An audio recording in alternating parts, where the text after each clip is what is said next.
Thank you so much for hosting us. I'm from Earthwise, and I'm really honored to be here. This is really fun. So I guess I'll just give a little intro about me. So I have a presentation to share, so I'm just going to go ahead and share that. Oh, wait, hold on. Little technical difficulty. Let's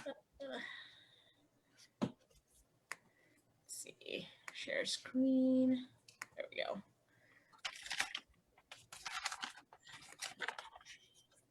All right, so there we go. There we go. So there's me. So I'll give a little background. So growing up, I really wasn't an outdoor kid. I was a very indoor person. I didn't go outside and play. It was just not my thing. And then I went to university for a Bachelor of Science, and I started off kind of focusing on the medical side of stuff. And that all kind of changed in my third year, where I took a summer course with a plant professor, and he literally just changed my life, I would say. Like he just had such a contagious passion for it, and we did a lot of hikes, and he was just a wealth of knowledge where he could just point at any plant and just know like all these facts, and he would just spit it out. And I was just like, it really just made me pay attention to my surrounding, where before all the green just kind of blended in together and I didn't stop to really look at it. But after his course, I just ended up turning my entire degree and took every plant course and every insect course I could find. And that just kind of turned my trajectory. And then last year, I've been with Earthwise for over a year now. And last year I had an opportunity as an intern for the garden, where really I just like fell in love, and it's been really wonderful. And like the only reason I got the job was because I worked in a nursery for a bit after I graduated, but being in the garden really just solidified so much more knowledge. Just 1 year in one garden, like the amount of knowledge that you just take in and just experience is immeasurable, I guess. It's amazing. And now I notice that my mood just changes based on, I guess, what's blooming outside. So last year when people asked me, oh, how are you doing? I'm like, well, the peonies are blooming, so I'm fantastic. So, and I feel like a lot of you, because this is a garden club of sorts, you can probably relate to this feeling. Like you're very attuned with what you're nurturing in the moment, and like your feelings kind of start becoming a reflection of what's going on in your garden. So that's kind of me. And at Earthwise now I'm the garden coordinator. And what I do is basically I work with the volunteers at the garden with what tasks need to be done, along with overseeing a few renovations that's happening right now. And for a few educational programs, I'd be the point of contact. So that's a little quick intro of me. And now I also have a second speaker with me, Joni, who, well, I'll just let her introduce herself. Wow. Well, I'm really grateful to be here as well. And I am just about as passionate and excited about being in the garden as Sangeeta. Throughout the whole time she was talking, I was smiling from ear to ear because I feel the same way. And yeah, the peonies are blooming. I'm probably in a great mood as well. I've been a friend of Earthwise Society for over 10 years. And I came to them because I worked at Canadian Auto Parts Toyota. And on Earth Day, we used to haul a bunch of the guys over and we'd do weeding and building and fixing and whatever we could to help out. I also worked and did other volunteers work with Earthwise and at that time, but I moved on and have worked the last few years as a nonprofit professional, mostly in fundraising. Last year, I decided that it was time for me to do kind of what Sangeeta did, just sit down and kind of map out what's really important and refocus. So I just finished the Organic Master Gardener program at Gaia College, and I'm now pursuing the Organic Urban Land Care Diploma, which I'm just really loving. And I'm right now in Ecological Plant Knowledge 1, and that's native plants. So Sangeeta, I am going to be hanging out with you to get the knowledge that you learned from that awesome teacher that you had. I'm filling in the Garden Buddies Coordinator Program for the summertime. And I also offer workshops to enthusiasts of the Metro Vancouver housing. There's 28 properties, so I offer different kinds of gardening workshops to the community gardeners and other people too, not just people that have garden plots, but some of the other folks that are just getting interested. Thanks, Sangeeta. All right. So I'll just jump right into Earthwise. Has anyone here been to any of the Earthwise sites before?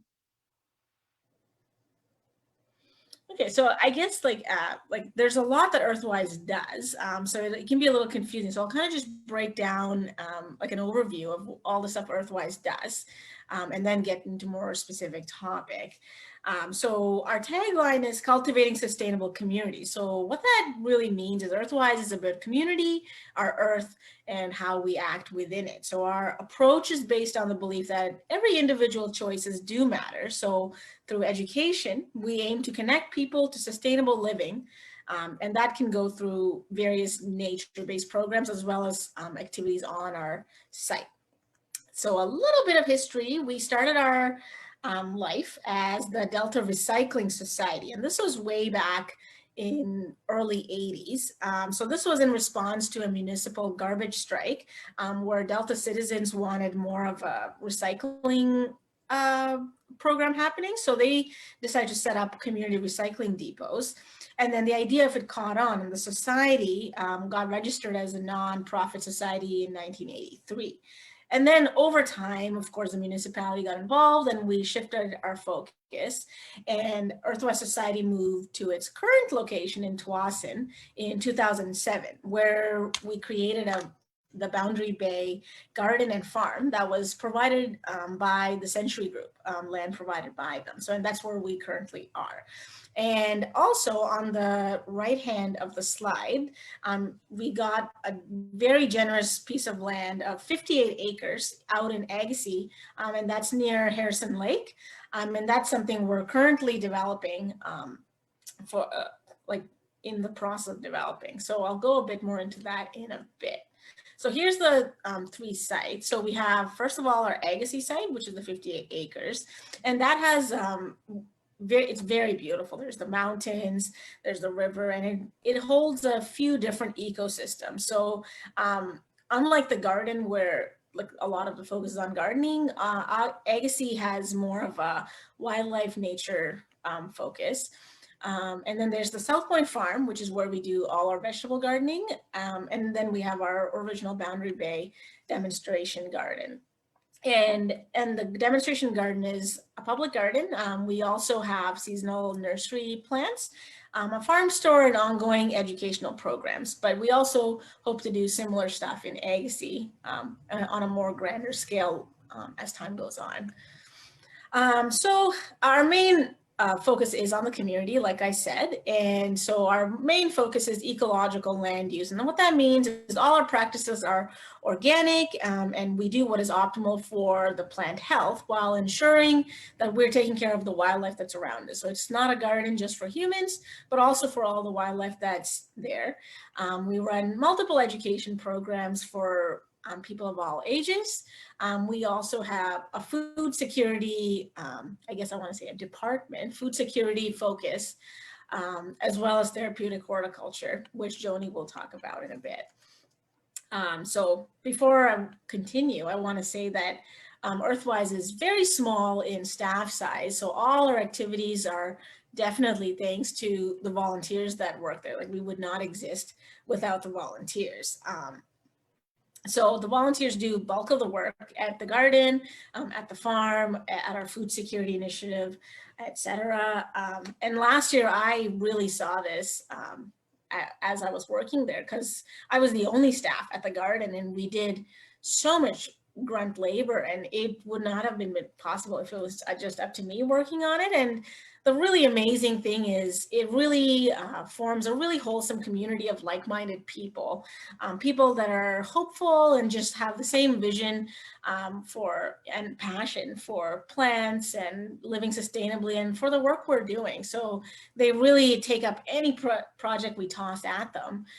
For example, I remember we decided to do gravel pathways everywhere for to make the garden more accessible, and that involved taking out large chunks of sawed out and like uneven land and leveling it and bringing lots of gravel. And this was really heavy labor. And we had just wheelbarrows and a group of about 20 people just doing it for hours and weeks on end. And at some point we had access to a bobcat that nobody knew how to operate. And, you know, two of the people were just like, you know what, we'll just learn it and figure it out. And that's something that I really love about working at Earthwise, that the volunteers, they really have a can-do attitude.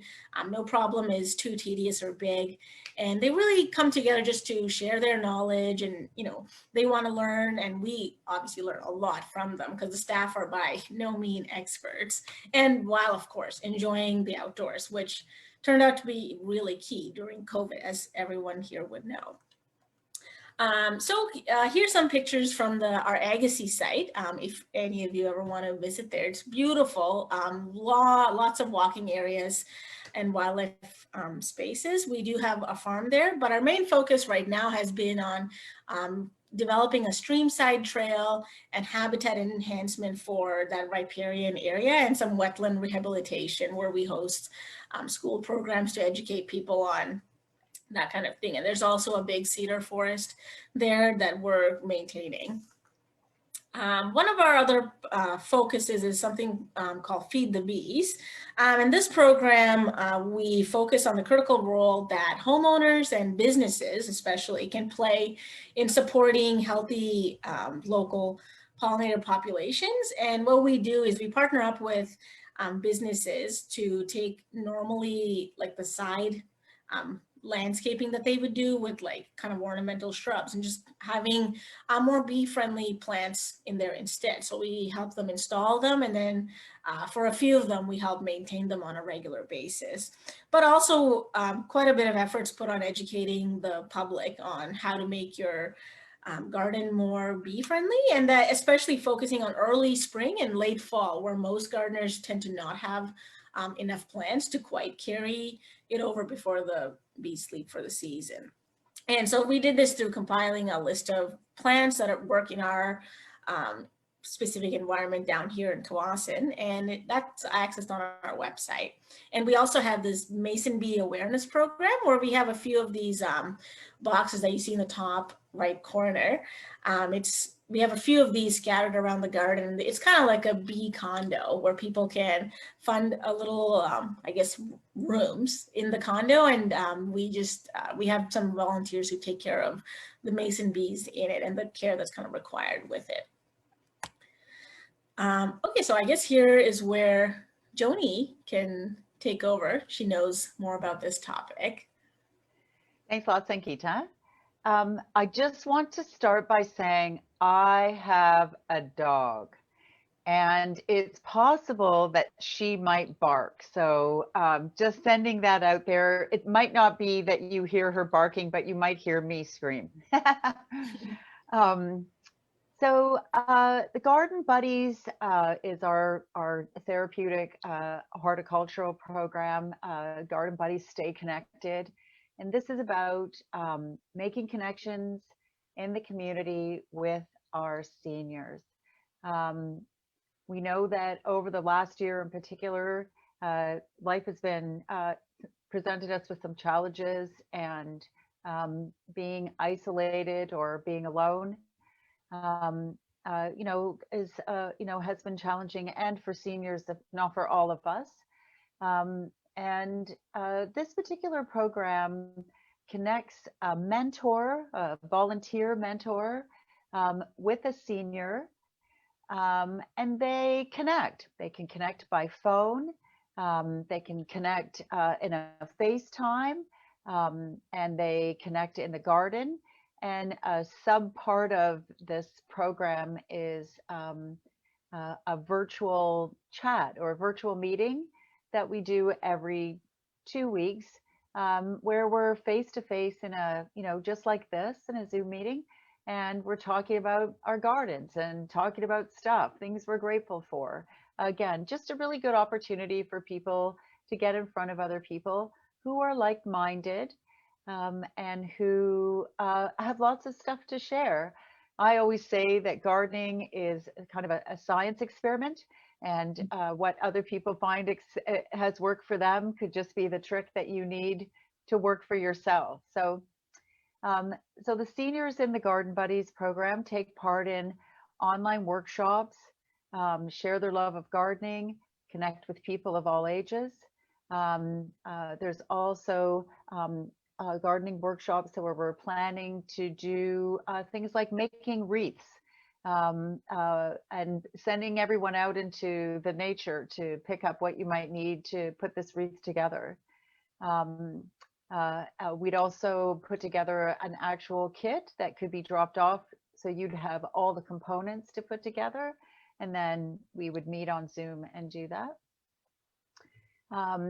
Also, I and the mentor not only connect with the garden buddies, our garden buddies, by phone and virtually, but we do sometimes a garden visit if everybody's comfortable with that. Now we're getting a bit more vaccinated, and we are wearing masks, but I was actually out yesterday helping a senior with her sprinkler system.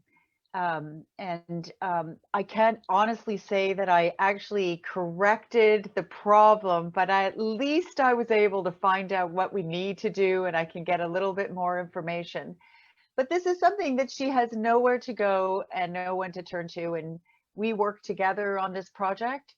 And so it gives her, again, a little bit of an opportunity to get out and be chatting with someone and to help her with something that needs to be done.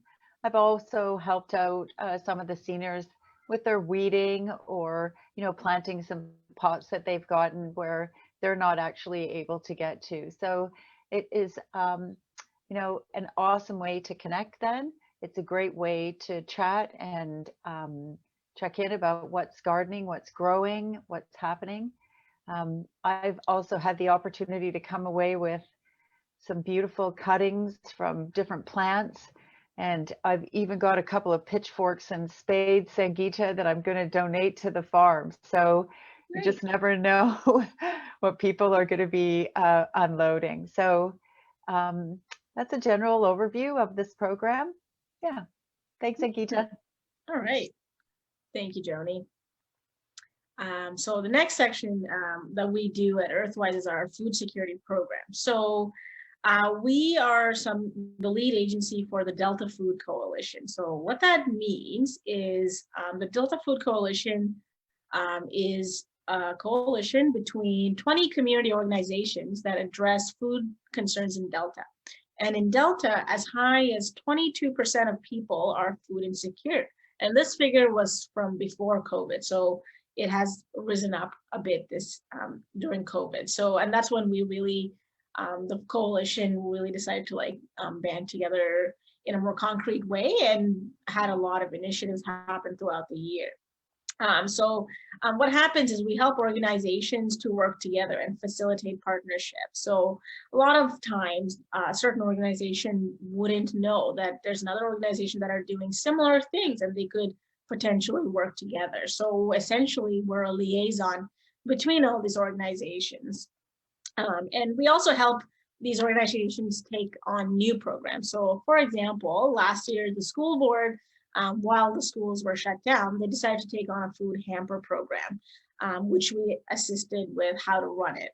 And the Boys and Girls Club, for example, started giving out food to their clients. So normally, the Boys and Girls Club would buy the groceries using their funding and distribute it, but we help them just distribute or circulate food from another organization who had a surplus. And so they didn't need to spend money on buying groceries, and this, which in turn facilitates a more sustainable food system. So instead of buying their own food, we just distribute it from another source that had it. And we also work closely with the city to affect policy planning regarding food security in Delta. So more specifically, there's the Shared Harvest Program. So this is something we've been doing for a few years now. And this is where we ask people in the community with any fruit trees, cherries, apples, plums. And if any of you has had one of these trees before that's quite mature, you know how much fruits come out of these trees. Like there's no way a family can eat all of it. So what we do is we collect all their information, we get a group of volunteers, and the volunteers go with their families to have a fruit picking day. And so the volunteers can get to keep a part of the harvest, the homeowners get to keep a part of the harvest, and the rest get donated to all these different agencies in the Delta Food Coalition. The donated harvest box program works similarly, where we work together with all the neighboring farms around us. So especially near the end of the season, when they have a lot of extra produce that isn't getting sold, we bring it to our site and we sort it and put them into these hamper boxes that get sent to the organizations or like a food hamper place. And lastly, we have the Victory Garden program that we started last year, where we got people in the community who were interested in gardening. We connected them with some seeds or seedlings, and gave them tips on how to garden, and they started their gardens, and whatever extra produce they had, they donated to us, which we then included in the Harvest Box program. And we also donated our own farm produce to these programs as well. And Food Mesh is another program that also addresses food security and that we work very closely with. So we work with the Save On grocery store. It's a food rescue program where any produce or deli items or dairy items that is very close in its expiry date, it gets normally checked out. And since September when we started it, we have rescued around 50,000 pounds of food since then. And this runs every single day of the week. And each day, so much food gets thrown out, but we're able to rescue it and reroute it to the agencies, different organizations, or the senior care centers that are in the area. So it's a really positive program that we're getting a lot of volunteer help for and doing a lot of good work there. That brings us to our South Point farm. So we have a small farm. It's about a little under 2 acres. And we grow food, and we have a CSA program where people can sign up, or we would sell it in our farm cart on site. We also run a lot of education programs with a neighboring school there, where the classes come on a weekly basis and we teach them how to farm and all the things that are kind of related to the food issue and how to grow it and like the big picture stuff. So that's something that we do at the farm. We are an education farm, mainly to teach other young farmers who may not know how to get started. We would connect them with that. And that's what the farm apprenticeship program would be. If they volunteer with us for 40 hours in a season, they get a certificate and while being trained on how to run a small farm in an organic manner, of course. And another initiative that under the farm is we have these Domo Grow sites. So we reached out to people in the community who had large sunny yards full of lawn and who didn't want to keep maintaining it, and whether they'd be interested in letting us turn it into farm plots where we could grow vegetables that we can then donate to our Harvest Box program. So currently we're maintaining 3 sites. Hopefully, if we get more volunteers this year, we'll be able to expand and have more sites. And this is a really good way to use the land that we have in our community while addressing the food security issue. And lastly, this comes to the Boundary Bay Garden, which is where I work, and it's my baby at this point. So the way the garden is set up is there's about 11 or 12 garden beds, and each bed is planted according to a theme. So there could be a pollinator theme or like a drought tolerant theme, and like it's really meant for a garden for every kind of gardener. So whatever niche that you're into, chances are you could probably find it at the garden and how it behaves in our Tsawwassen climate. So you can really see what plants work and what really doesn't using organic practices here. And of course, I'm always there to answer and answer truthfully how the plants are doing there. And we also run a small plant nursery and have seasonal sales.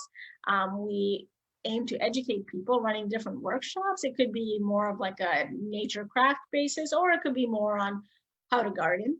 And we, of course, have the dedicated year-round volunteers that help maintain the site, because I'm the only garden staff that's present. So all the hard work really gets done by the volunteers alongside with me. We also have a pretty big importance on the wildlife awareness at the site. So in the left corner, we have a barn owl owling.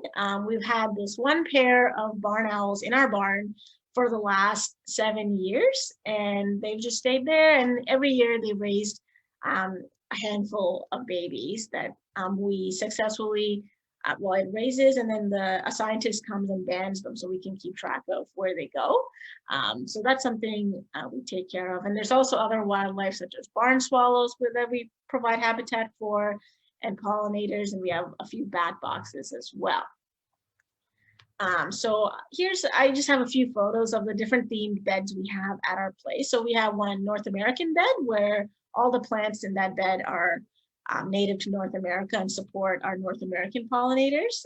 We have a drought tolerant / butterfly bed, and a lot of butterfly friendly plants tend to be drought tolerant, so they're kind of side by side on site.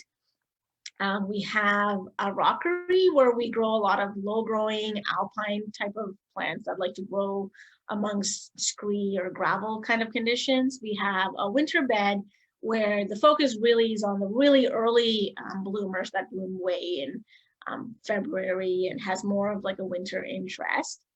Then we have our bee bed full of bee friendly plants. And we have a heritage bed, which is more akin to, I would say, kind of like the cottage garden style of gardening, where there's a lot of roses, there's hydrangeas, foxgloves, more traditional plants. And we have a hummingbird bed, and where, of course, it's a lot of tubular flowers, lots of red, orange flowers in that bed. And lastly, we've been having a lot of renovations over the past year. This area over here was just completely empty last year when I had started in the beginning of last year. And with the help of all the volunteers, we've converted into our new demonstration food garden. So we have a farm row in the back. We'll have perennial berry plants to show all the cane fruits that can grow here, and they'll be covered in different perennial edible plants, edible flowers, along with vegetables and how to grow just really anything that's edible and how to kind of incorporate into your regular garden beds. It doesn't need to be a separate vegetable garden. It doesn't need to look like a farm row. It can definitely be planted in a way that is also aesthetically pleasing and can potentially go in your front yard or really anywhere you please. So that's our aim with this space that we're building here. And one of the last renovations that we're working on right now is our Garden Buddies teaching garden. So the concrete pad that you see on your right side over here, that's what this diagram is. So it's an empty concrete pad where an old barn used to be, and the barn's gone. So now we'll be having a series of accessible raised beds where we hope to run regular workshops targeting to run our horticultural therapy programs. So that's a work in progress, and we just have all our lumber on site, and all our volunteers are working really hard to get those beds and trellises and arbors all built up. So it'll be ready probably by mid-season this year. So I hope once that's all kind of done, I'll see a few of you at the garden site, or even if it's not complete, the garden is lovely to just kind of walk around in right now. So yeah, that kind of is what an overall of what Earthwise does. Our aim is really to nurture everyone from sprouts until, we're trees, essentially. Like there's something targeting every age group. Gardening and plants and wildlife and stewardship really is for every age group. There's no age to it. Starting younger, the better. So that's what we aim to do in our community. And our programs are funded through donation, any special events we may host, our farm store, plant sales, sponsorships, and grants. And of course, all the volunteer help that we get. Like we have about 20 regular garden volunteers, about 15 farm volunteers. But last year, for all the different programs, including one-off volunteers, we had over 150 volunteers. So Earthwise wouldn't run without the volunteer help.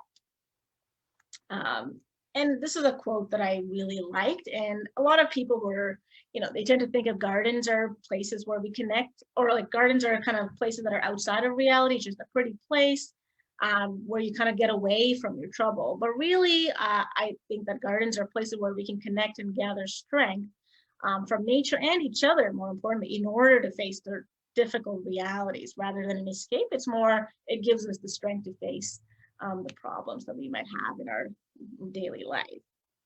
So that's Earthwise for you. And I think now Joni will kind of give you some gardening tips that we implement at Earthwise. Okay, thank you, Sangeeta. So I've been doing a little bit of research for my gardening workshops, and I came across some really interesting information that could be something to share with all of you. Do you have a raised bed? Is that how most of you are gardening? Can we see a hand? Yeah? I see hands. Yeah, me too. Yeah, awesome, awesome. Now, I don't know if any of you are adventurous to start your own seeds in your home, or maybe you've got a little corner that's tucked away with some extra sunshine on it. I this year got a little bit creative, and I did start some seeds. And if you don't mind, I'm just going to go grab them and bring them right back and show you. Hold on. Sure.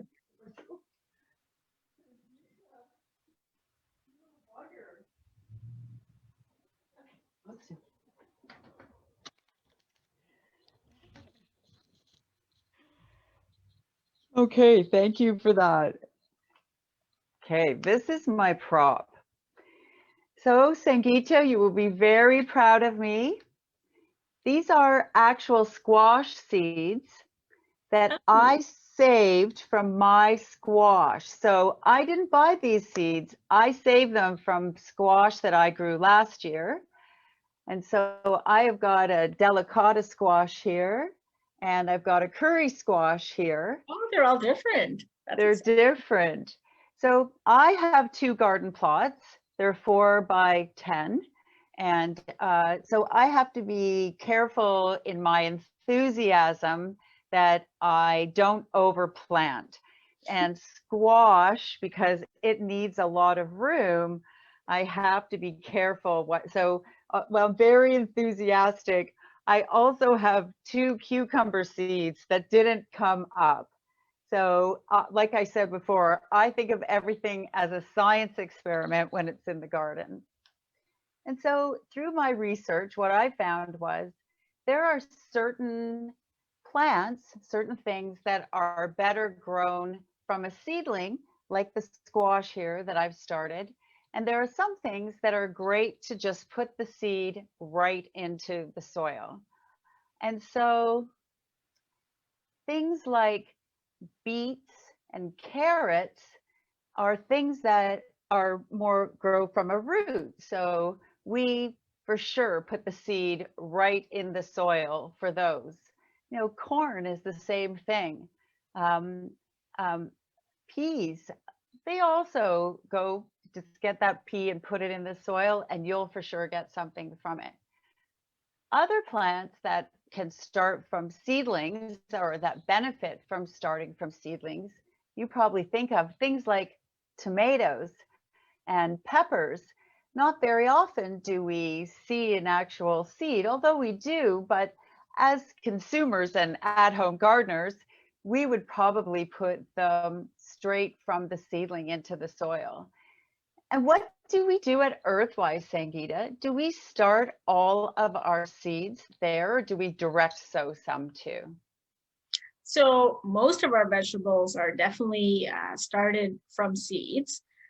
We just start them very early, and we also have a greenhouse on site, which really helps. Because a lot of the ones that that's recommended to grow as a seedling are the ones that have a very high temperature germination need. So things like cucumbers need 25 to 30 degrees. So if you can't provide that condition, it would be very hard for you to start your seeds early in the season and give it that needed time for it to mature before the frost hits. So if you have a greenhouse, it's possible. So what we actually have is kind of a combination. We have a volunteer that's excellent at seed starting. So she ends up starting around over 100 tomato seeds every year for us. So she brought us like around 70 seedlings just this past week. But we have started definitely tomato seeds before. We're hoping to start eggplants this year and see how that goes. So definitely we do a lot of direct seeding. We do a lot of transplanting from the greenhouse that we start from seeds. But I find that it's always a kind of, as you said, an experiment and see how long it takes. But usually the seed packets are pretty correct, like in their time. Right. And seed packs are really provide all the information you need about what you're putting into the soil. So a seed pack isn't just the little paper thing that takes the seeds from the grocery store to that has got all the information you need. And I think sometimes we don't look at that necessarily. So we think that we're going to grow some nifty little cucumbers on our patio, but we end up with this sprawling cucumber plant because we didn't read all the nifty little details about that. And I know one thing that I've learned from volunteering is that you're right, Sangeeta, that date. So on that package, it will tell you how many days it will take before you got a cauliflower or before you've got something that you're ready to pick. So for Earthwise Society, that is pretty important information when they're planning to put together their harvest box, for example. And so with that, the fun thing is that there's always something that's coming into harvest. There's always something going into the ground, and then there's always something coming out of harvest, right, Sangeeta? Mm-hmm. And so the harvest boxes start when? It usually starts with by like mid to end of June, but we do have stuff being harvested right now that we have like small sales online for. So we just seeded some pak choy and spinach and turnips a little less than a month ago, and we were harvesting them all today. So that was like, those have very short growing seasons. So it's great to have early in the season to have your bed ready. And then by the time your seedlings are growing in the greenhouse or on a nice warm windowsill, and by the time we harvest them out this week, we have things to go in there. That's awesome. That's awesome. And another thing I have learned is what's kind of called staggered planting. So unless you've got a major zucchini distribution plant out of the back of your home, or lettuce, or you are a rabbit, or you feed rabbits, you can really overplant. And that often happens because we're so excited to get out into the garden and watch things grow. I can see this now. So where I live in beautiful South Surrey, I'm the garden coordinator for 35 garden plots that we've got here. And one of our gardeners planted all of her garden when we had a warm week in March. And now she has a dozen heads of very big lettuce. She has enough spinach to feed an army. And so if you stagger your planting, you really only plant for what you need, and you probably end up throwing out less food. So it's sort of what Sangeeta was talking about earlier.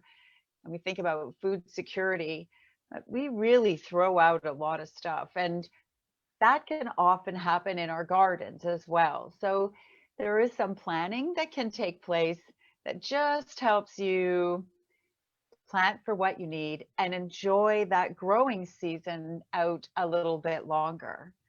I don't know. Again, I'm passing it back to you, Sangeeta. I'm sure you must do that at Earthwise. So you do have lettuce, just not a whole bunch of lettuce at one time, right?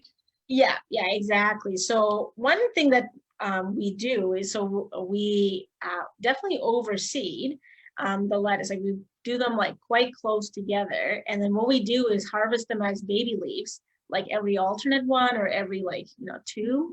So as they grow, so you can definitely harvest them as if you like the look of like a lush, fully grown garden or like a raised bed. Like you can definitely space them out closer. You just have to remember to take the baby leaves, and you can still eat those. And then as the bigger ones grow, they can just kind of fill out the space. And that could also be one way to keep out the weeds, because something's always occupying the space. Right. Right. So, and another way you can also kind of stagger it, as you said, is seed the same thing like once every week. So like not everything's maturing at the same time, and you'll have it for like maybe 3 or 4 weeks, because because you staggered a little bit. And that's something I struggle with. I tend to seed everything at once, and later I'd be like, I should have probably left like a little bit of space so I could have put more next week, and just to continue it later. But I feel like that's something you just learn from experience. I think that's true. I know. I think so. And I think that, that might have even been the beginning of what a community garden was all about. The person just overplanted a lot of lettuce and said, I can't eat all of this, and I'm going to distribute this amongst my fellow gardeners until their lettuce starts to grow in. Mm-hmm. Another thing I think, Sangeeta, you can probably talk to is about companion planting. So some things like to grow with other things, and some things don't like to grow with other things.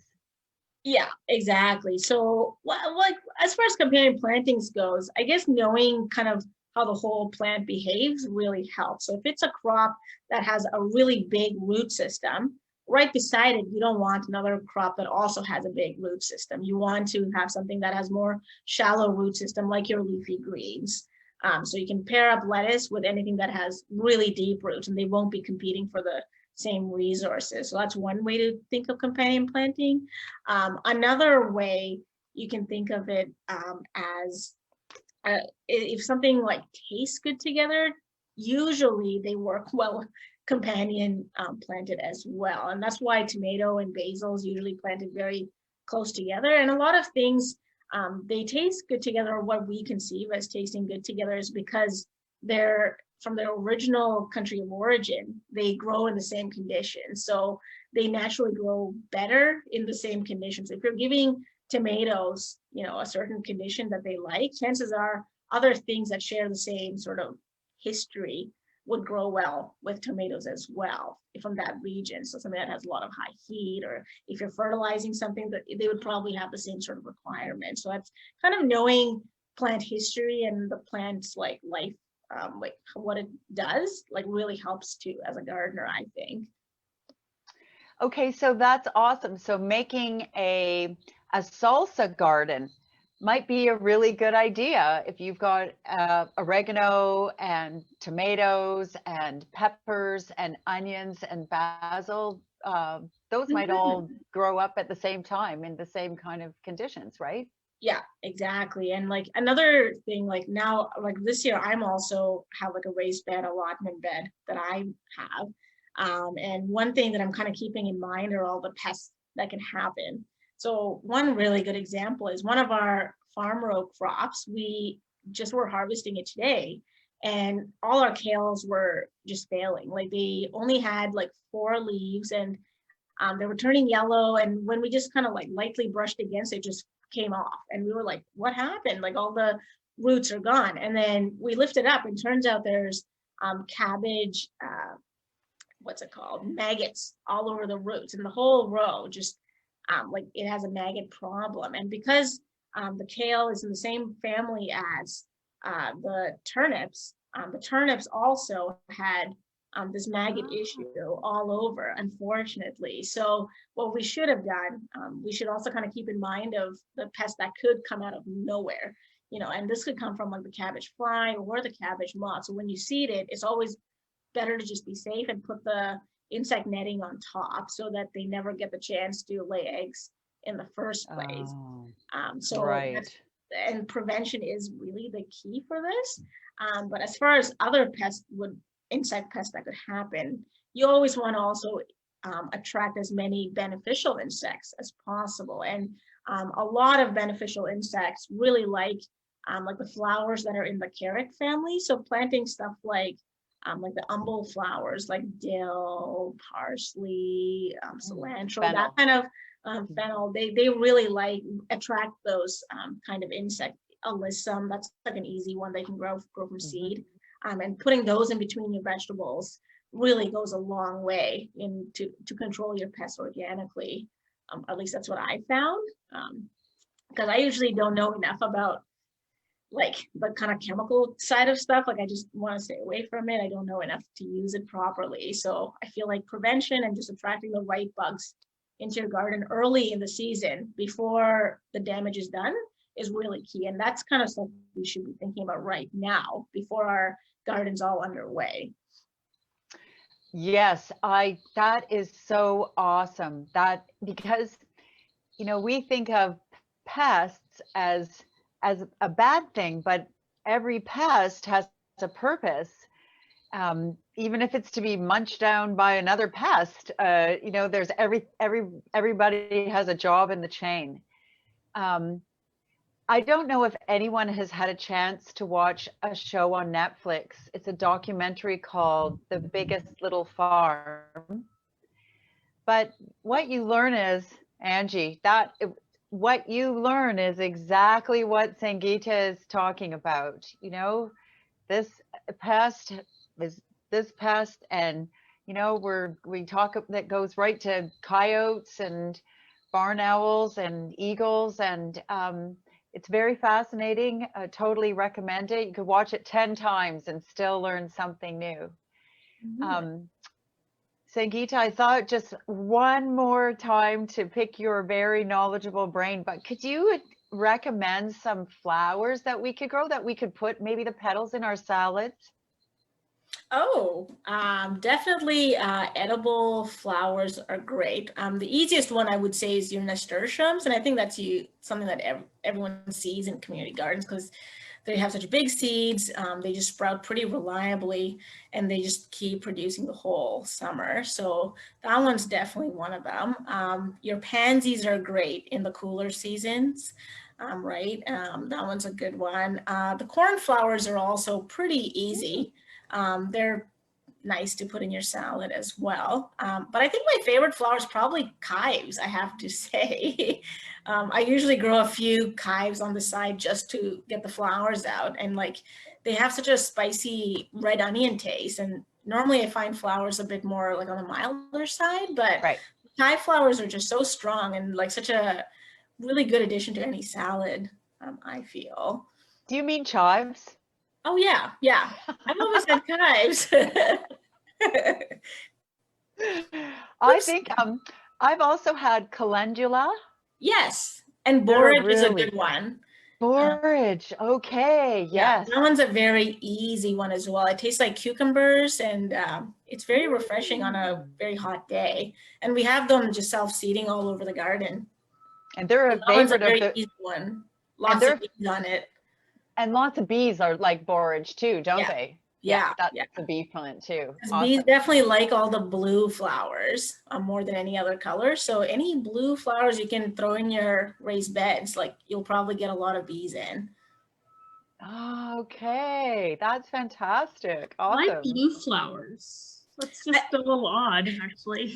I know their eyes just see blue from the farthest distance, so they really are able to see it from far away, and they just immediately go for it. So, and that's something I noticed all around the garden as well. All the blue flowers, like catmint and stuff, anything with a massive blue, it's always covered in bees. Lavender. Yeah, exactly. That's another one too. Okay, so does anybody know how many eyes a honeybee has? Oh, I don't know. You don't know? Was it like, oh, 5? 5. 5? I was gonna say 6. I was close. That's pretty close. Now, your homework is now you have to research and find out what each of those eyes do. Oh, they do different things? Some are here, some are here. I don't know. They've all got a purpose. Oh, I had no idea. I just thought they had 2. No, they have 5. Okay, we got to talk about this, I Sangeeta. had 2. Yeah, I think that kind of brings us close to the end of our presentation. Yeah.